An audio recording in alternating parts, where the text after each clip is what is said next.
In this episode, I'm going to share with you everything that I did to get out of my addiction. And you might be blown away, or you might think that was what I expected. But this is going to be a YouTube and podcast video, so don't worry about that. And by the way, before we delve into that, check out the description. When I say the description, I mean links in this description. We've got the Bulletproof Recovery app, you've got Gary the Expert, the website, and you also got some other resources there that you will be able to find very useful. So with that being said, let's delve right into it and let's get started here. So number one, I've actually created this list here in front of me here. I'm going to read out this list of what I did to recover from my addiction. Now, first things first, doesn't take a rocket scientist to understand this one, but it's to ask for help. I mean, we'll start off very granular, very basic, and we'll move into much more in-depth, detailed stuff. There was a day where I had 31 holes in my hand because I was playing hand darts. Hand darts, 31 holes in my hand, and that was D-Day. That was rock bottom. That was the day I woke up. My nose was crusty with all this crap, the gunk, and my hand was falling off, bleeding. The blood was basically crusted or dried out. It was dried out blood on my hand, and all of these kind of disastrous, crazy, ridiculous things. I felt emotionally completely depressed, no doubt about that. Multiple drugs, concoction, and therefore I of course felt like I didn't want to be in this reality. I didn't want to be in this world. I thought people were against me. I thought it was better off if I wasn't here. All of those normal thoughts for people in that low place. And in some ways they were true. What do I mean they were true? In some ways I probably was better off. People were better off. Now again, long term, being in addiction recovery, obviously it's way better to be here. But in that timeline when I was causing havoc, lying, cheating, stealing, etc., I was a menace. And maybe the world was better off without me. I don't know. But nowadays it's all good. So that's the first thing, asking for help. Okay, so the next thing along with that came therapy. Therapy was the idea where it's not one or two times. Like, you can't go to a personal trainer, have six-pack after, you can't have a six-pack after one session, 2 sessions. It's not going to happen. It will take reps and reps and reps and consistency, ungodly amount of consistency. As I was in therapy, I realized that a lot of my challenges was coming from my dad, who passed away in my life 2 years, 3 years, 4 years, 5 years before that time that I got sober. I didn't think it was. I was a cool guy. I had this status. I had this power taking these substances. I had the crack shack. I had the #1 place in Dublin after the after parties. I had a pool table, a darts board, ping pong table, FIFA, TVs, drinks. I had the location for the after parties. There must have been 500 people came in and out of those doors that I knew, around 30 or 40 of them. So I had all of these great things that I was getting. And now going to these therapy, I was like, look, it's not about my dad. My dad's in the past. I can't go back in time, lady. It doesn't, he's gone. Nothing, no matter, there's no point in chatting about this because it doesn't matter. Why doesn't it matter? Because he's in the past. And I kept repeating all this crap to myself. But then I realized actually what happens, if I use a metaphor to what happened, I switched off that part of my brain. Now think about it. Your dad, your mom, your family, this is a massive part of life. So hobbies, work, these are all big parts of life too. But if you look at family, my dad was my superhero when I was 4 years old, 5 years old. I thought he was the best person in the world. You would have thought your father or your guardian would have been the best person in the world. So I already had this. Now, slowly, as you get older, the image starts they're not Superman, that obviously, but that's how deeply rooted it was. Such a young age. It's for everyone, of course. So my dad passed away at 16, I thought I'm a wise 16-year-old. I'm taking substances at 18. I'm thinking I'm so right. These people don't know how to do life. These people got this thing wrong. You know what I mean? So working on that trauma, and this is a big T. You can also have small T's like insufficient self-image. Like I was bullied in school. 30% of people are. I hear maybe it's more. Right? Maybe it's more. You also been like rejected and not, there's a lot of the small T's, but they compound over time. That might be your situation. Maybe you don't have a big T. Small T's are. This is not related to how I recovered. I'm just trying to include you into the video. If it's not, you didn't have a big traumatic event. You might have had small ones. You were rejected consistently.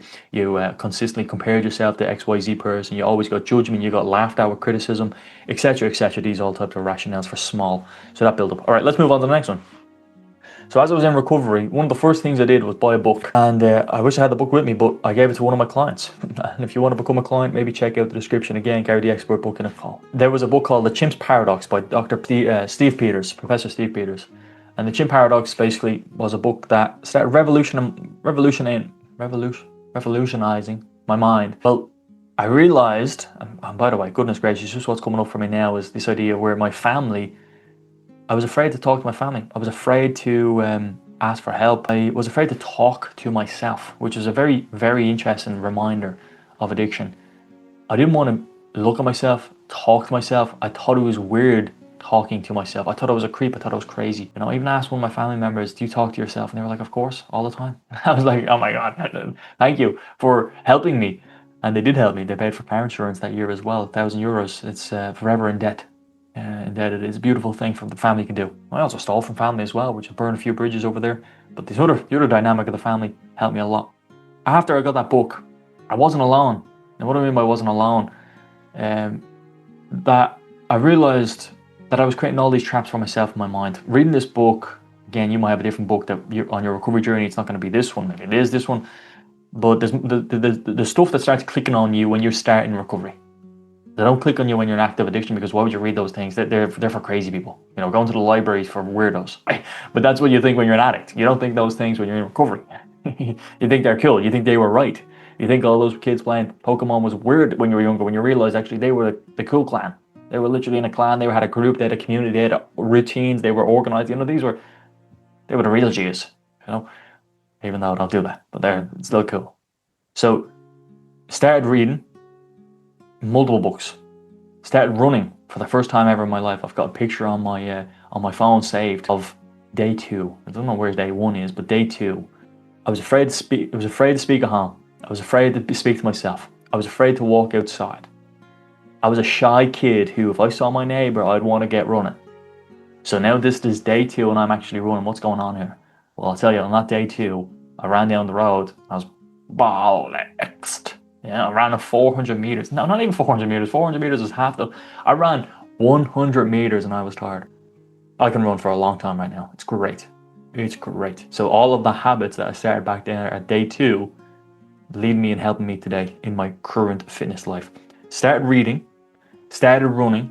Now other 2 factors came into my life as well, which I started to do. Journaling and meditating. These 2 almost went hand in hand. They were brothers and sisters in my life. Meditating, I didn't understand meditating. If you asked me as an addict to meditate, I'd say, you're a weirdo. You're a crazy person. Get away from me. Let's get on the bag. All right. But meditating, journaling, these things, very useful. Why are they very useful? Because when you're reading a book, for example, you're getting all this content, you're getting all this information. This content and information, just like you're getting right now, 5 minutes ago, you don't really remember what I said. 38 seconds ago, you don't really remember what I said, but it made sense 38 seconds ago. So if it made sense 38 seconds ago, same thing for reading. You're not supposed to remember the last page. Is it making sense to you? Are you building upon the habits? Are you thinking good things in the moment? Yes. So now we move on to the element of where you're journaling. You're reading the book and then you're journaling about the book. How does the book relate to you? How does that story of about John down the road, Bill in the book, how does that relate to you? Well, that relates to you in X, Y, and Z. And then when you write down X, Y, and Z, you can see things differently. Because now you're not like, oh my God, I'm afraid of the world. Now it's like, actually, everyone's afraid of the world and we're all attacking. Now can we defend? Can we be better? Can we shine light in people's life instead of being a darkness in people's life? Can we bring people up? So you can start seeing things from a different perspective when you're journaling. You can start getting out, expressing, quote unquote, your feelings, your frustrations, your challenges, your traumas, your trials, your tribulations. You can start expressing those things. Express them in a healthy way. Journaling. Meditating. Why was that good? Because when I was an addict, I didn't like speaking to myself. I didn't like speaking to other people. I was afraid of the people around me.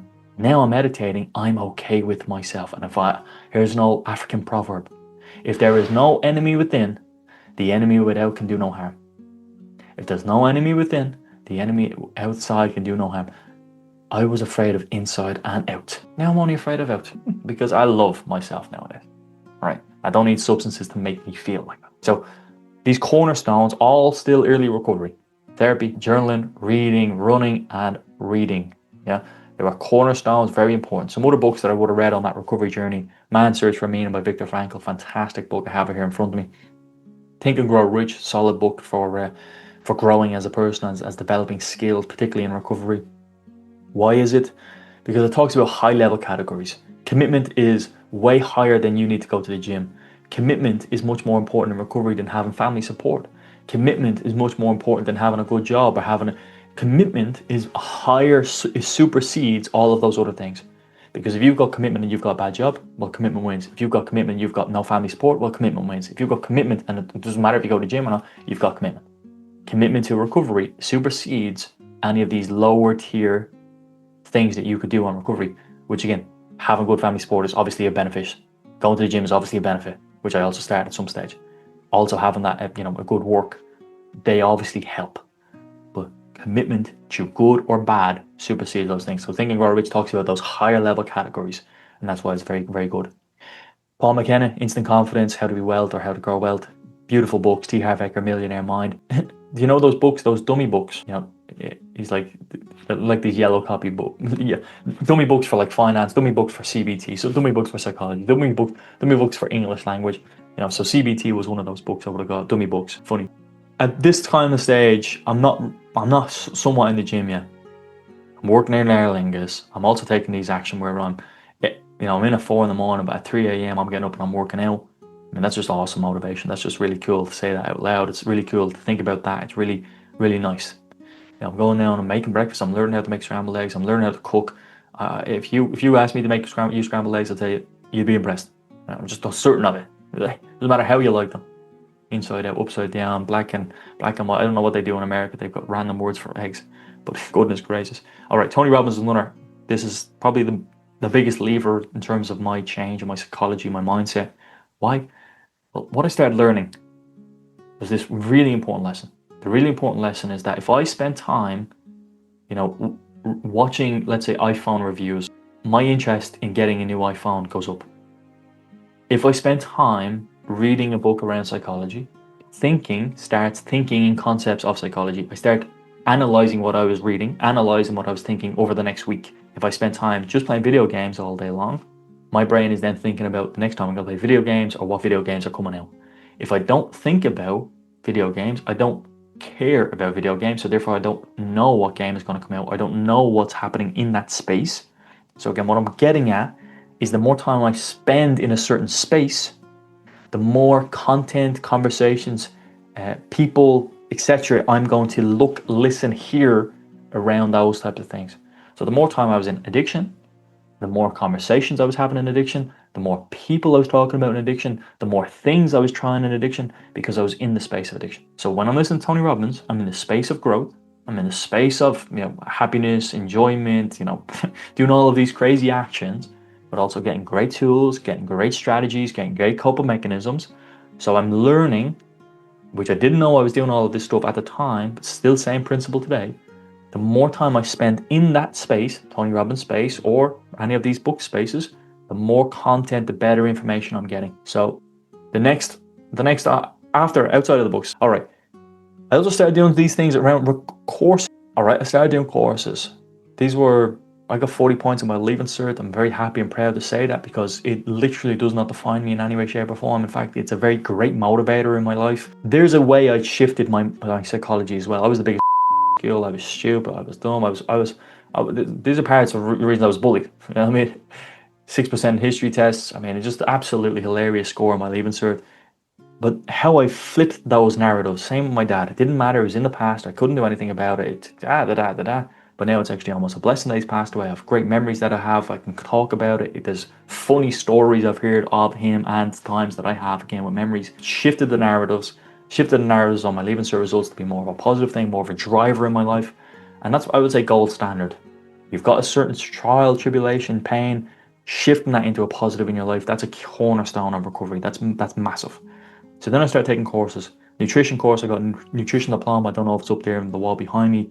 Financial literacy course, that's definitely not up there, but just becoming more understanding of the lingo. Everyone wants to have more money. How much people are actually learning about budgets, learning about income, expenses, etc., etc. Start taking courses on NLP, that would be up there. CBT, that would be up there too. These are all online courses. They're not level 9s, they're not level 15s, whatever the levels go up to. I don't see so much value. I've lived experience, I've gone through it, and I'm helping clients go through it too. Next, I would have done these things around, again, exercise and physical things. So I would have done challenges, 3,000 push-ups in November for 30 days, 100 push-ups a day. I would have ran 100 miles in the month of February for charity. I also then eventually, a couple of years after that, I would have ran 100 miles in a week. And I also would have done a And again, this all, remember, day 2 running. I'm day 2 running, and now I'm running 100 miles in a week. David Goggin challenge. It's pretty insane. Pretty insane. Also shows how much free time I have. Then I ran a marathon around the running track, 104, it was 104 laps, 105 laps, 105 laps around the running track. 52 one way, and then 54, whatever the other way, 55, 57. Along with this time, every night I'm playing a tape to myself, The Stranger Seeker by Earl Nightingale. I know it's 32 minutes. I know the chapters, I know the sections of it, I know what it's about. I'm playing over and over and over and over and over and over and over and over and over, and I can say over and over again to you for another 50 times. This thing was on my mind, in the back of my mind, planting seeds continuously. It still plants seeds today. One of the main key takeaways is the brain is literal. If I'm anxious, I'm only going to get anxious thoughts. If I'm depressed, I'm only going to get depressed thoughts. If I'm positive, I'm only going to get positive thoughts. If I'm doubtful, I'm only going to get doubtful thoughts. It's very literal. If I put in X, I'm going to get X. If I put in Y, I'm going to get Y. If I plant corn, I'm going to get corn. If I plant nightshade, which is poison, I'm going to get nightshade. The emphasis is, if you have a problem, a challenge, a trial, a tribulation, they're not like, oh my God, this is such a challenge. This is the most negative thing. You don't think like that. All you think is, no, I'm not sure if you can do that. Doubt. It might not be the best idea for you to do that. Doubt. You could do that. Well, now you're in a comfort trap. You could do that. You're not doing it. You're not will do it. You're not won't do it. You could do it. You can do it. What a trap that is. It's a positive trap, but it's a trap. So I'm planting these seeds, planting these seeds, planting these seeds. 300 days in a row, I'm listening to this 32-minute tape as I'm going to bed. Every day. Every day. I'm also listening to, while I'm going throughout my days off, etc., I'm listening to motivational tapes. I'm sitting there doing sit-ups, motivational tapes, push-ups. I'm doing thousands of push-ups, I'm doing thousands of sit-ups, and I'm listening to motivational tapes. I'm doing my psychology, I'm also doing my physiology. I am working on these things simultaneously, and I'm making myself very, very good, very productive. This is hours and hours and hours and hours. I am flushing out the crap out of my mind. The whole video is about how I recovered from addiction. It's not about, all right, I just need to think about the substance and then the substance bad. How much reps are you doing on your recovery? And are you doing a lot? Or are you just doing a little bit? The more reps you do, it's fact. I don't care who you are. I do not care about your genetics. I do not care about your beliefs. If you do 100, 500, 1,000 push-ups a week, a day, a month, whatever it is, you are going to see improvements and results. It doesn't matter if you practice piano for 2 hours a day, intentionally, you are going to get great or good at piano. That is a fact. Doesn't matter about your beliefs. Doesn't matter about your identity. Doesn't matter about your genes. What it matters about is you doing intentional reps over a consistent period of time. You are going to get better at anything. Working out, fitness, health, finances, career, business, friends, socializing, golf, any hobby, anything. Intentional practice, you're going to get better. Intentional sobriety, you're going to get better. After the motivational tapes, I'm doing affirmations here. I'm listening to motivational tapes that tell me I'm a winner. What do you think I'm going to go? Because I'm talking about, if I'm watching iPhone reviews, I'm watching video game reviews or video games coming out. What do you think my mind is thinking when I'm watching after the motivational tapes? I'm unconsciously and consciously, I'm intentionally practicing affirmations. I'm unintentionally practicing affirmations. I'm a winner. If you look at my Leaving Cert results, you think I'm a loser. I think I'm a winner with those Leaving Cert results. The worst score in school, and I'm proud of it. Am I deluded? One person will say yes. I'll say absolutely. No doubt about it. But I'm positively deluded. I'm very happily deluded in it. I am saying I'm amazing to myself 5,000 times a day. And you think I'm joking. You think 5,000 is too much. I am literally saying it 5,000 times a day. I'm amazing. Not arrogance, not confidence, not stubbornness, not ridiculousness. It is that the chances of being alive, and this is a lot of gratitude from this affirmation, the chance of being alive is 1 to the power. It used to be 1 in 400 trillion. I never believed that statistic. That's what they said. But now new data, new stats. 1 to the power of like 27 million. 1 to the power of 27 million. That's what they said is that's the universe, the observable universe that we have right now, full of sand, and you need to pick the same grain of sand twice. You pick up, you get the grain of sand once that you have. That's correct, and then you need to, restart the game, and then you need to pick the same grain of sand up again in the observable universe. I'm amazing 100%. 100% I'm amazing. And so are you. And I see that view and I look at people through that lens 100%. People in addiction and recovery have done some stupid ass crap stuff. Doesn't mean they're not amazing. Doesn't mean that they're not. Everyone is also terrible. Everyone also has a really devilish side. We know the devil is on the shoulder. Everyone has it. But that's not the lens I want to see you through. It's not the lens I want to see me through. And it's not a lens. Devil lens is not supportive for recovery. It's not. You plant nightshade, you're going to get nightshade. You're in doubt, you're going to get doubt. If you're in the devil, you're going to get the devil. You need to get out of the world of addiction through the stratosphere. You need to take off. You need this landing. This abrupt takeoff needs to be so big, so spectacular. It needs to be so powerful. And how you get it powerful is by living on a different thought process. That one there of I'm amazing, for example. If you think you're amazing, you're not going to, and again, not amazing in terms of you're the Jack the lad and you're out taking coke on the weekend because you're really cool and you're amazing because you give all the lads coke. It's not cool.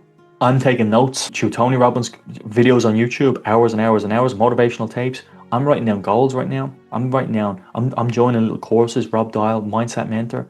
I'm taking 15 copy worth of notes. I've got them in my attic. I could share with you page and page and page and page and page. And ask me this question. Have I gone back and checked those notes? Ask me. Because the answer is no. Do I need to go back and check those notes? No. Why? Me knowing I have 15 copies upstairs that I've written page and page and page and page and page is enough of a belief that I know I've done the work. Me knowing I've done the work is just as powerful as me checking those notes again. Why? I've got a baseline. I've got a wall. I've got a concrete, solid ground that I know I've done sufficient or enough work. It's like, imagine I didn't have the copybooks. Imagine I didn't do the motivational tapes. Imagine I didn't have this right in front of you and I just said, I just avoided those friends for a while. Or I just didn't go to a location. I just didn't do that. I don't have any change in my life. I didn't make a ginormous, radical difference in my life. All I did was just not go there and not do that. I know for certainty that I put in reps and reps and reps and reps. And if I put in a certain amount of reps, do you think I have more belief or less belief in me?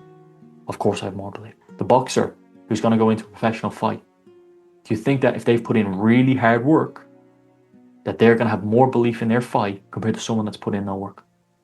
Of course. The boxer's not even going to remember that what they did 3 weeks ago, but they're going to remember that they did those late nights, that they did those kilometers. They're not going to review the run they did.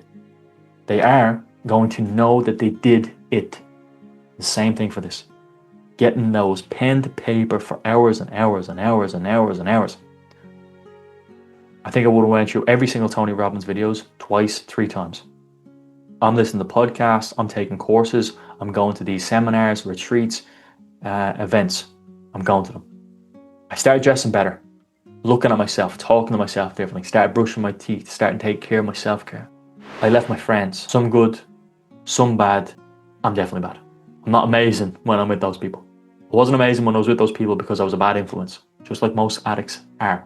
I was dragging people down and I was getting dragged down. You're the average of the 5 friends that you hang around with. That's fact. One of the things that was triggering, I'm super triggered right now. Oh my God, I'm so triggered.